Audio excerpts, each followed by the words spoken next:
You're watching Women of Strength TV with a purpose-driven woman who has a yearning deep in her soul to serve the world. Presented to you by Ange Wilcock, creator of Evolutionary Model of Well-Being, Mindfulness-Based Storytelling, and the Raw Woman Project. A businesswoman on a mission for every human on the earth to feel enough.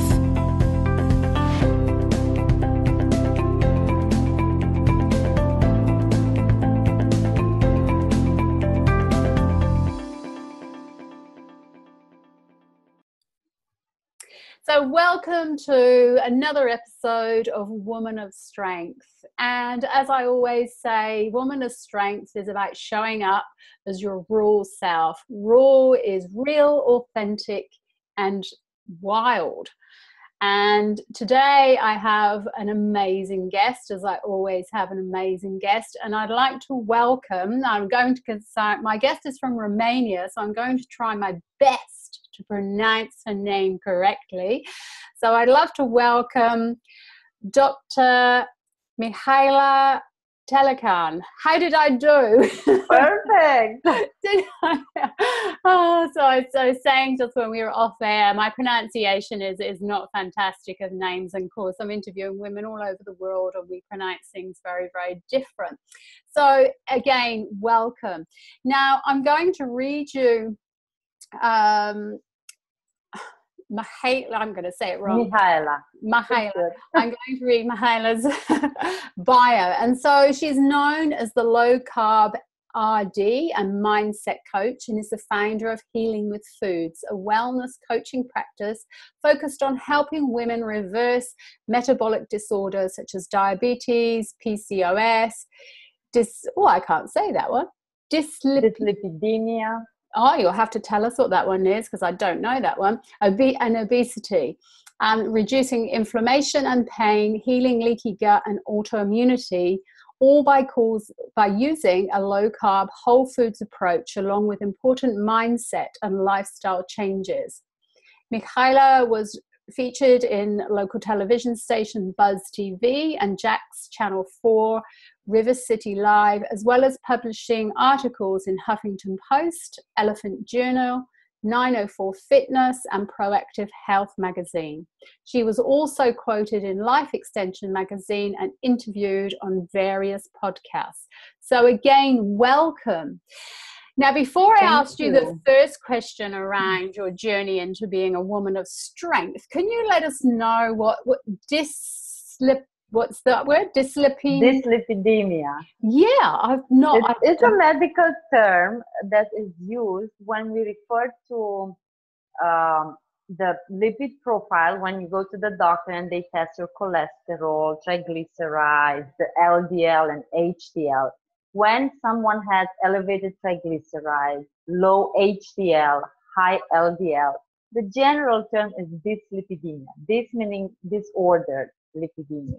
Ah, okay. So lipids mean fat. Yeah. So I learn something new every day because I didn't know that. So thank you for that. So now I'm going to remember it. So yeah, it's kind of part of the metabolic disorders that take place in the body alongside diabetes, hypertension, obesity, PCOS, and fatty liver, non-alcoholic fatty liver, all modern chronic diseases induced by lifestyle.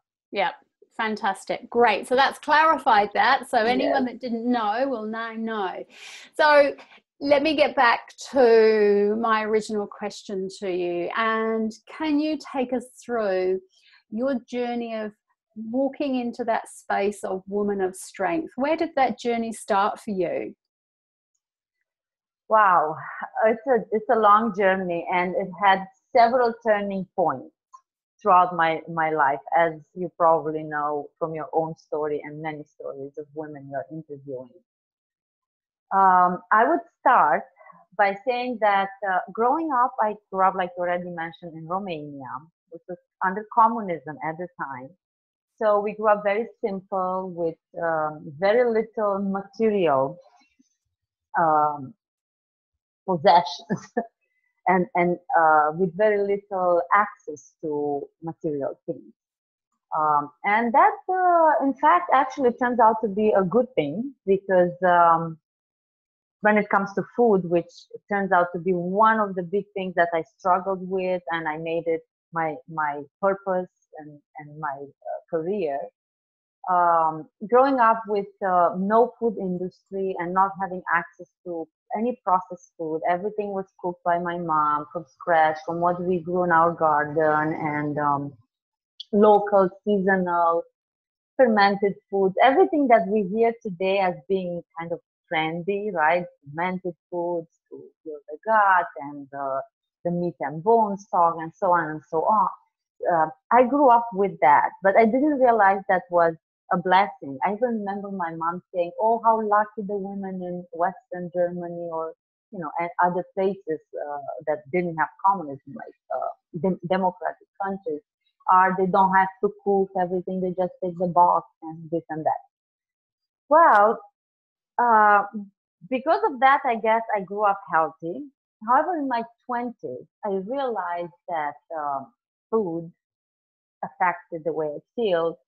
And I was studying veterinary medicine at the time, and I learned about digestion and constipation, and it just clicked all of a sudden. Then I knew I was constipated, but I didn't realize the impact of that can have in one's health. So, I was going every 10 days or 2 weeks to the bathroom and learning in school that being constipated, and especially when you eat animal foods, which I did plenty of at the time, you are more prone to cancer.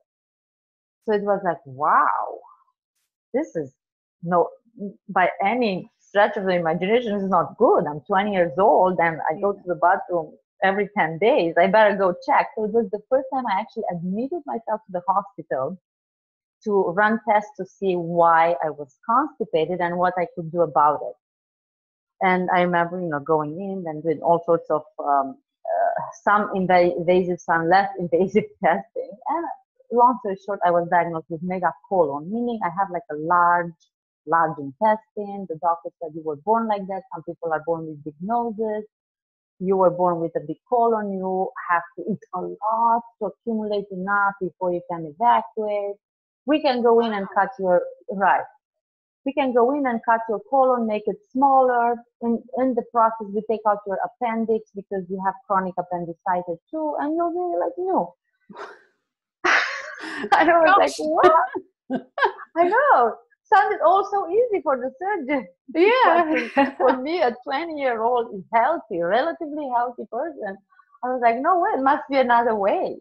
And that's when I started to pay attention to what I ate, how it made me feel, and started to, make changes in my diet. Long story short, 10 years later, when I moved about 10 years ago, I was 28 when I moved to US. And at the time, I was already towards becoming vegetarian because I just didn't feel good from eating animal protein. I would get nauseous. So I paid attention to my body. I tried to eat more fiber, eliminated milk. So when I moved to US, about 2 years into my stay in US, I went raw vegan in my quest to heal my gut, my constipation. So, and that I was living in Miami at the time. And when I moved to the United States, that was another turning point in my life because I follow, by now, interestingly enough, I was young when I went to veterinary school. And the only reason I went to the school was the longest school I could apply to. It was 6 years long, and I really loved studying. As crazy as that may sound, it's like, I want to be a student for a long time. Which school well, and of course in the human and animal sciences, because throughout my high school I studied intensive biochemistry, biology. So I wouldn't go to like an engineering school because I didn't have the brain for that. So in this, human sciences or biological sciences, I chose veterinary medicine. And that's how, so as I was going to school, I just couldn't see myself as a vet. I was walking down the street, I remember, maybe I was in my second or third year of school, and I'd be like, there's no way I will ever be a vet. I just couldn't relate to the lifestyle, to what it takes to be a veterinarian. But I didn't give up on school. I said, I've got to finish it. It was a good thing. In terms of learning experience, it was fantastic. The amount of information and what I learned. And I even worked as a veterinarian for a total of 10 years, but I didn't love it. When I moved to US, I knew I wanted to continue to be a professional. I came here not speaking English. I would understand maybe 50% of what people would talk to me. And that was like a big emotional, I don't know what to call it, shock. Yeah, I was going to say, because it'd be quite frustrating, wouldn't it, not being able to communicate. I was like at the level of a 3-year-old, and here I am, a professional, a full-blown veterinarian, that I couldn't communicate to people. Yeah. The first 6 months when I moved to US, I dropped weight. I was like kind of a depression. Well, not diagnosed depressed, but sad for realizing how difficult it is to start all over again from zero.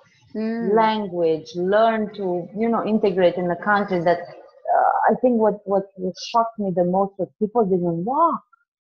I missed walking so much. In Europe, you walk everywhere, you meet people, you talk. None of that was in Florida. You barely had sidewalks. If you wanted to take a bus, people were looking at you like, what? Bus? Only, homeless or bums take bus. I'm like, well, no, that can't be. Everybody takes buses. Like, it was such a cultural shock. It took such a time to adjust to the food, to everything. It really looked to me like was an experimental life I was living, coming from a communist country where everything was so simple. Here in the States, everything was so convenient. You didn't have to do anything hard. Like, you have the AC, everything is really, in one word, convenient. Yet, I just couldn't see, myself, how I would make up. Eventually, I adapted, of course, and I'm here for 17 years, and I love it as the country I live in. But it was a low point. Yeah, and be a huge transition coming from Europe. I mean, I know myself coming from England and coming to New Zealand, even though it's a English-speaking country, culturally it is just so different, very different indeed. So, I get that transition is really hard. But have the language barrier on top of that, would have been incredibly challenging for you. So this is how the stories go. Like my passion for healing and food with now I'm in a new country. It's my chance to do it. Because when I was in Romania, I was playing with the idea that, I'm not going to stay a vet. I was in a laboratory diagnosis, so it was okay. I didn't work with animals, which was especially large animals. But I was already thinking I'm going to do exercise physiology or psychology, something else. I was ready to go to do another school. But then I moved to United States and I was like, that's it. I've got to do it. This is my chance. I'm going to go back to school. I'm a professional, but it's not going to be veterinary again. So first thing first, I had to learn the language. So it took me about 2 years to learn it. And I did all, by through osmosis to some degree. I took some classes, but then I took the book and I learned. I studied for TOEFL exam, and then I studied for the GRE to go for the master's to do a graduate program. So eventually, I found a nutrition program here in Florida, where I live now and at the time. And I passed all the tests. I was accepted in the master's program, and I did a nutrition and dietetics program. Wasn't my favorite program of all because it was not holistic, which I was looking for. However, it was a way to get a license so I could practice. And then after finishing my study, like conventional studies, I went and I studied with the Institute for Functional Medicine, Mind Body Medicine, and other alternatives. So I broadened the spectrum of care, how I use nutrition and I coach, including mindset, which is very different than a traditional RD program. But anyway, that was one point. It was like you either stay at the level of not speaking English of a 3-year-old and having some degree of comprehension, or you put yourself together and you do what it takes to get back. And so while you were doing all your studying and like you'd moved countries and you were learning English and then going back to study again, did you still have your digestive problems, or had you solved them? Right. Thank you for bringing me back, because the story continues. So while I was doing my master's program for that about 3 years, I was raw vegan. And at the beginning, it worked very well. Vegan diet is very cleansing. So when someone is in need for cleanse or to heighten their spirituality, it's a wonderful way to do that. And it worked well in the beginning, especially in Miami with the heat. But approaching my 3rd year, it was the stress of finishing the master's, combined with a nutrition that did not meet my needs. I wasn't getting enough nutrients, for one thing. And that is, looking back now, I understand how that happened. At the time, I didn't know. I couldn't figure it out. And eating so much raw, it literally destroyed my gut lining, like led to leaky gut. My constipation, I never made a huge improvement in my constipation, no matter what I tried. Wow. And my determination was not to use, of course, surgery, no drugs, because growing up as a kid, up to that 20-year-old, when I realized the connection, I was taking laxatives. I didn't know, you're young, you have no clue, your body's resilient, can take punches without you feeling it. But that was my commitment, not to take laxatives, because everything gets processed to the liver. I didn't want to end up with some kind of liver disease from taking or dependency. So I was taking, so the diet the fiber helped and didn't help. Lots of gas, lots of bloating. I started to turn yellow. I was like so yellow. Not my eyes, my skin. Yeah. And I had some glands here in my neck that were just always swollen. I would go to the doctor and ask, why are this? Oh, this is how you are. I said, impossible. I wasn't like this before. But I couldn't. Later on, I realized it was a reaction to pumpkin seeds. It's like the wildest thing ever.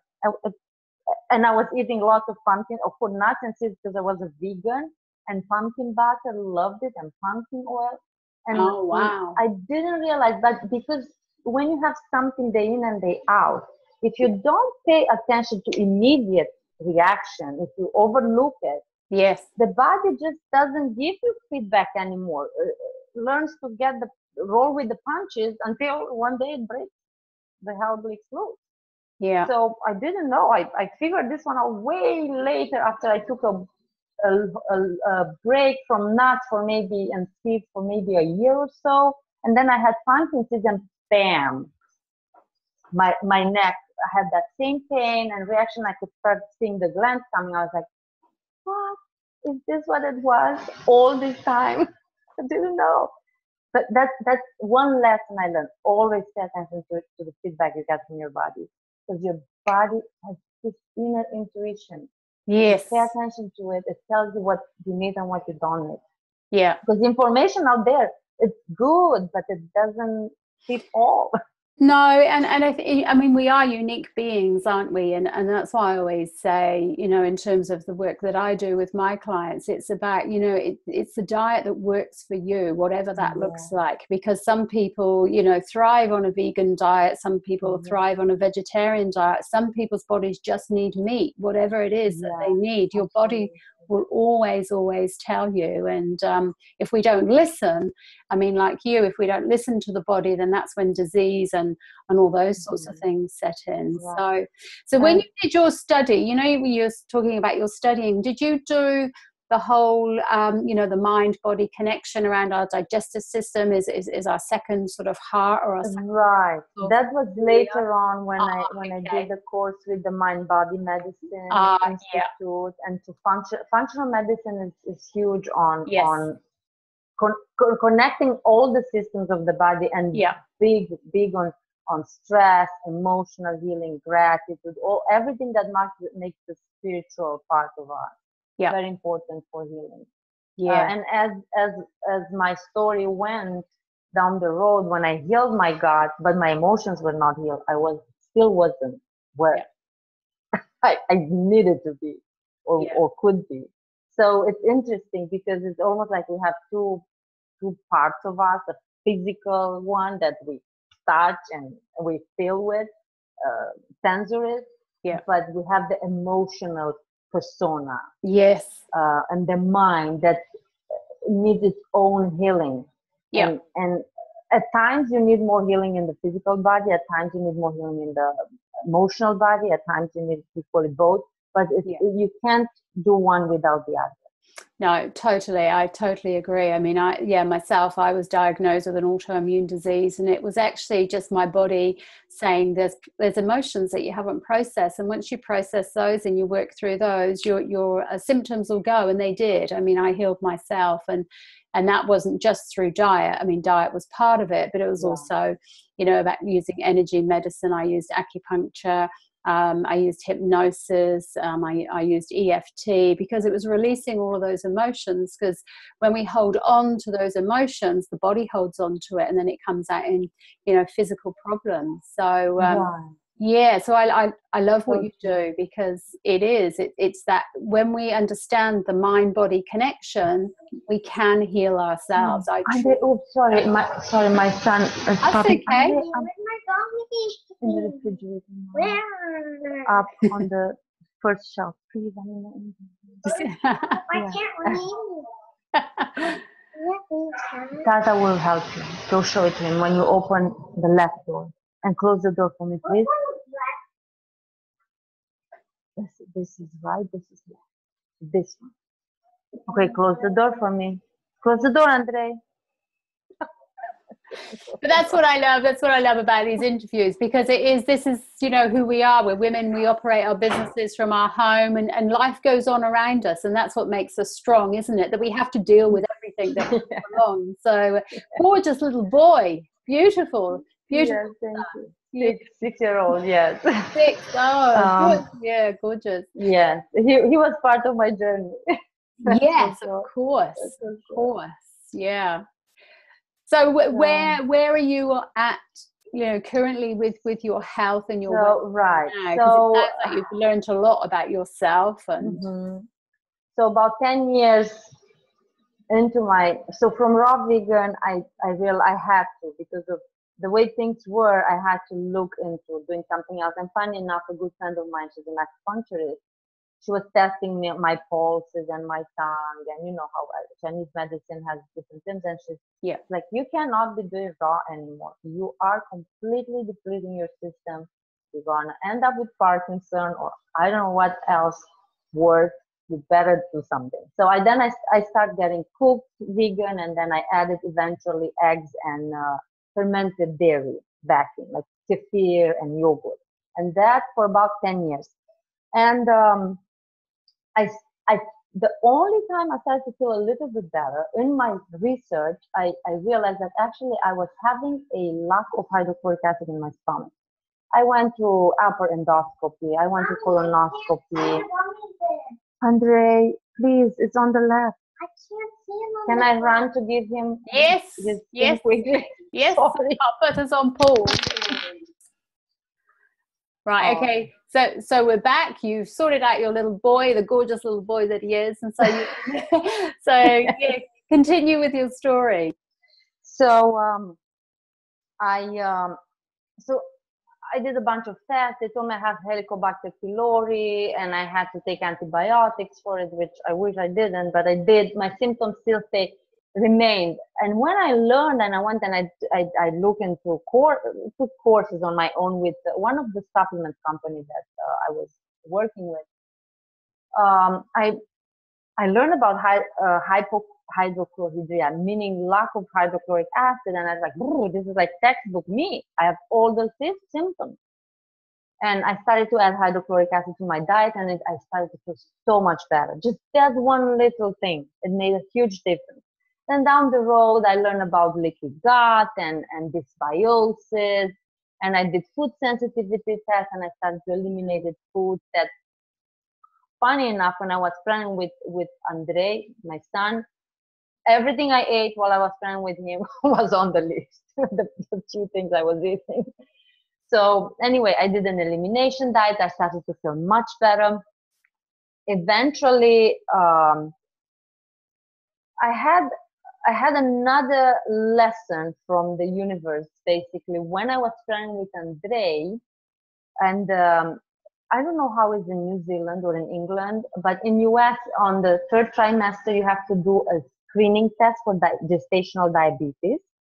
Basically, you drink, I think it's 75 grams of sugar, syrup.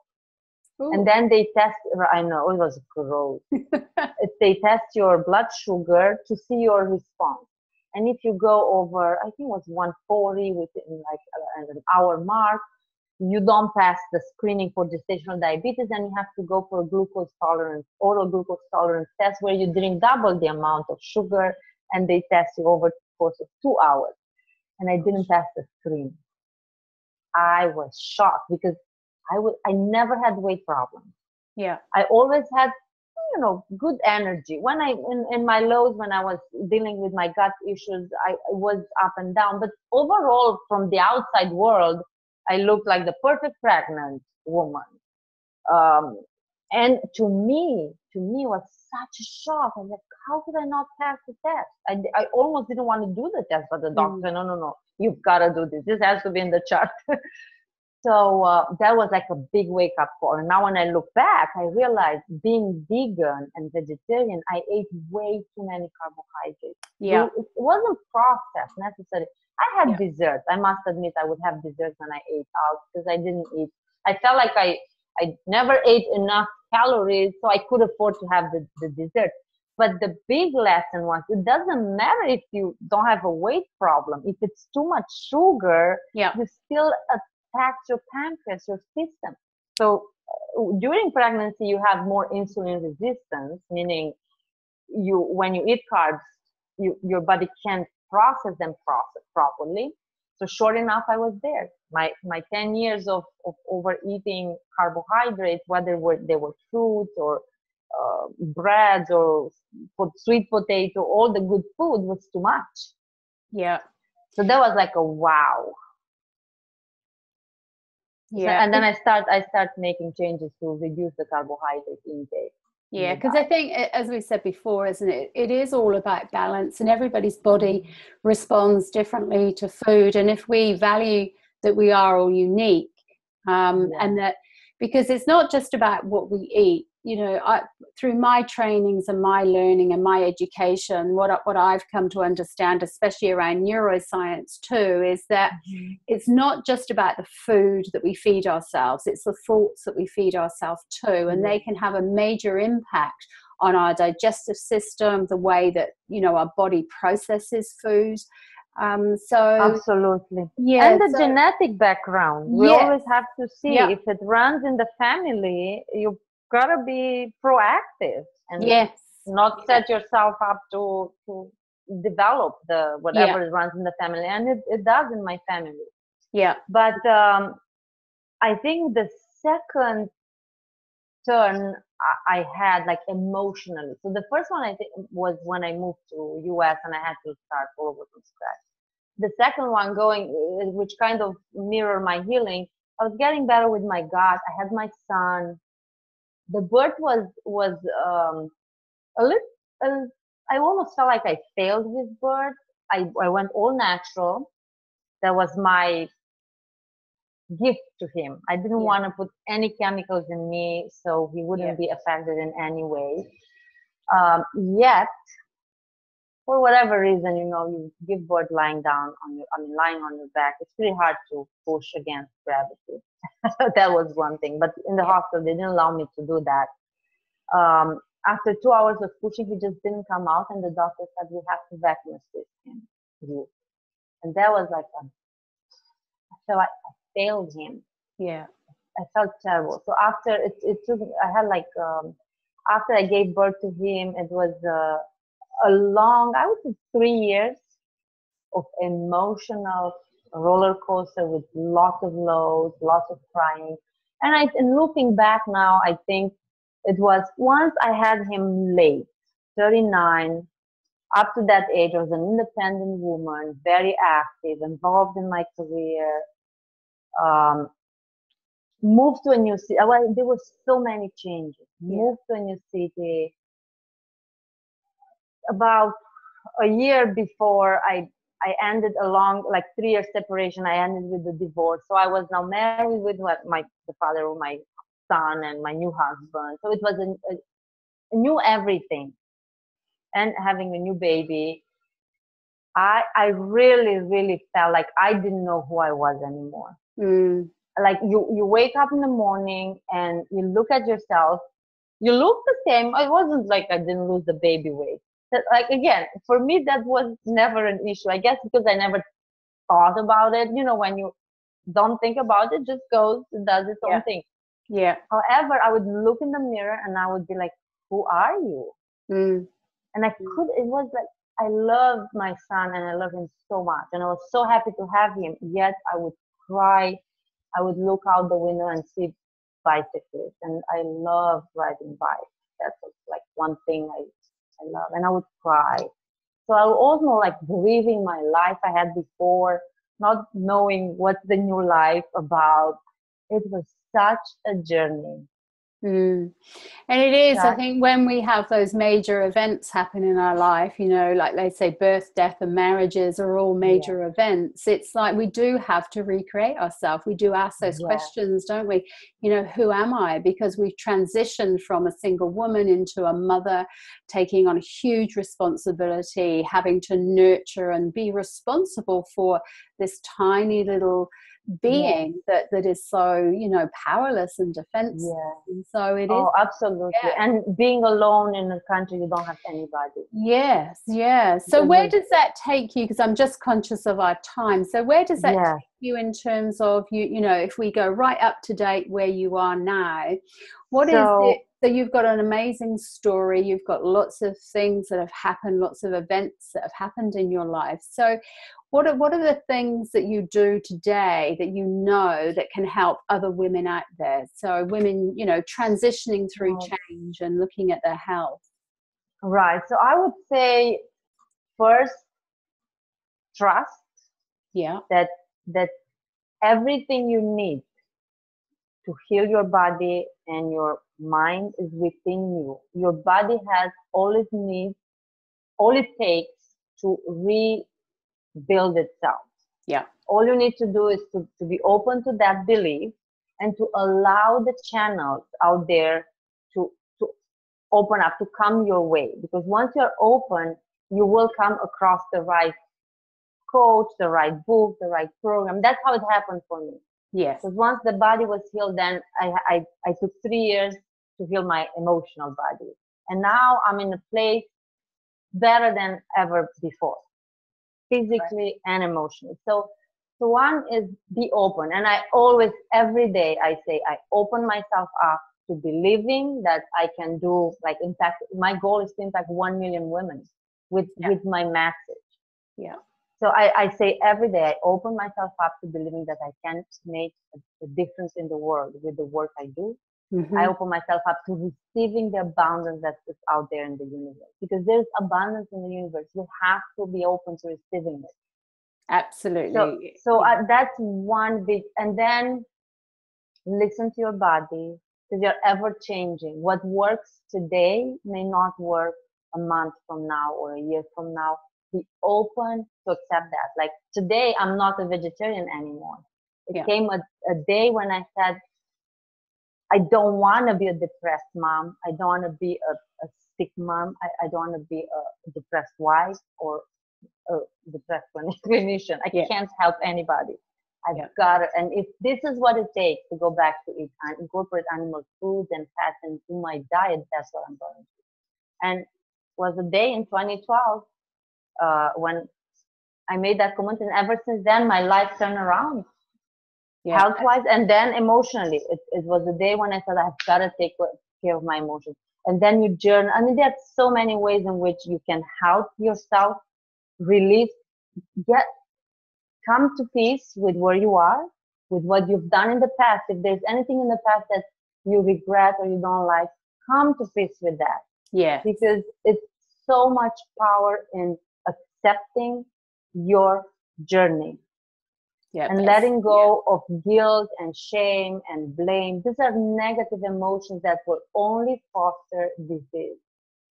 Yeah, absolutely. I totally agree, because it's like, you know, life is a journey, and we make, and especially in terms of our diet and our well-being, we make different choices. And then sometimes when we go from vegan, vegetarian, back to eating meat and, you know, animal products again, some people feel guilty around that or make judgments of themselves. And all you're doing is you're just compounding those emotions that you feel. So I think that, you know, that's great advice. It is accepting it. It is finding peace. And it is taking that non-judgmental approach. And that if we see life as a journey, you know, every chapter in our well-being is a new chapter, isn't it? One ends and then we start another one. And it's so true what you're saying about bodies change, and especially with women. I know it happens with men too, but especially with women, because as we get older, our hormones change, and, you know, we go through lots of different need changes and menopause, or, you know, the body needs a different nutrients and things during, you know, perimenopause and postmenopause and all of those. So, you know, your message is spot on. It is about accepting life as a journey. Our body is a journey, and it goes on the same journey with us. But sometimes we think it doesn't. Sometimes we think the mind goes on the journey, but the body doesn't. But we both the body goes on the journey alongside. And gratitude is such a powerful practice, to live life with gratitude, with appreciation, not with expectation. It's so powerful, so powerful. Absolutely. And I wanted to say one more thing, but it slipped. It's okay. If it comes back, I'll add it. Something about the body as well. Okay. So so our wonderful ladies that are listening to this and watching this, how can they connect with you? If they connect to your message, where will they find you? How can they get in contact? I have a website. It's called Healing with Food. Eat, Move, Believe, because those are 3 elements that I use intensively in my coaching practice. They can find on the blog, post lots of all sorts of information, from food, again, to mindset, to movement, tips and tricks. Tips and tricks. Sorry. I am active on Facebook. I have a private Facebook group for people that want to have more, you know, live one-on-one interaction with me. Yes. And for our listeners and viewers, I have a special gift. It's a 1-week menu that's whole food and low carbohydrate. So if anybody heard about low carbohydrate, wants to try it, doesn't know how to do it, this is a done for you 1-week menu. It's whole food. It's pretty much what I eat. Yes. And it will just, if you don't know what that is, you can just give it a try. Try 1 or 2 recipes, or try a whole week. If it works for you, roll with it. That's my gift to you, because and now I remember what I wanted to say before I end.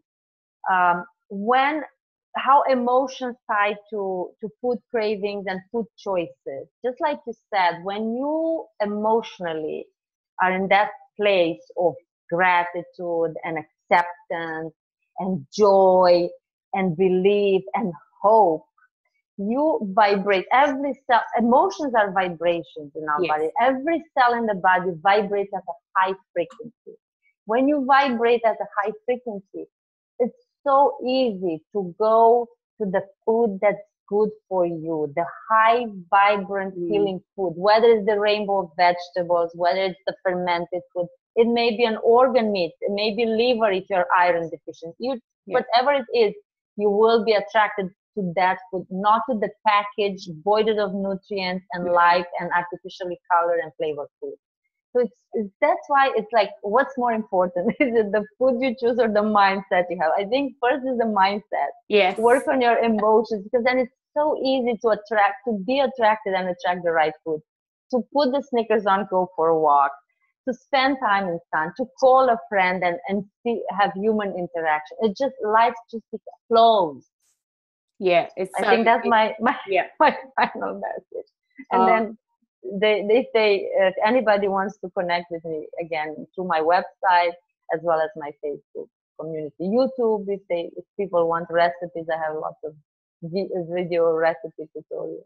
Great. Well, thank you so much, because thank you. Just to let our listeners and viewers know that below these recordings you will find all the details to be able to, you know, make contact with you and to be able to have access to that you know, that week of low carb, because lots of people don't know where to start. And so, you know, right. if you've got a book that's giving you that advice and support, you know, that's great. So that's invaluable. So I think so. Yes. So. Yeah. And it's whole food. That's what differentiates me from a lot of people that are doing low carb.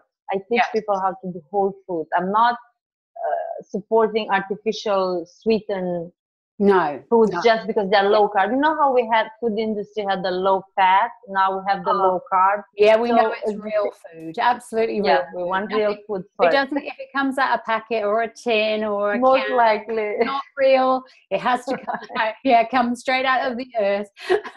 yes, pretty much. Yeah. Okay. Well, thank you so much. Thank you for having me. I've learned a lot. It's been fantastic, and I'm sure our listeners and viewers would have learned a lot too, because there is so much around the connection, you know, the mind-body connection and our wellness. So, and so thank you.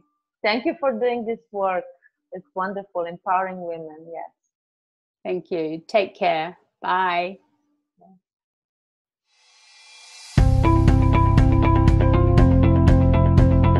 Remain real, authentic, and whole. Be yourself and continue to follow your dreams. Thank you so much for watching, and we'll catch you next time on Woman of Strength TV.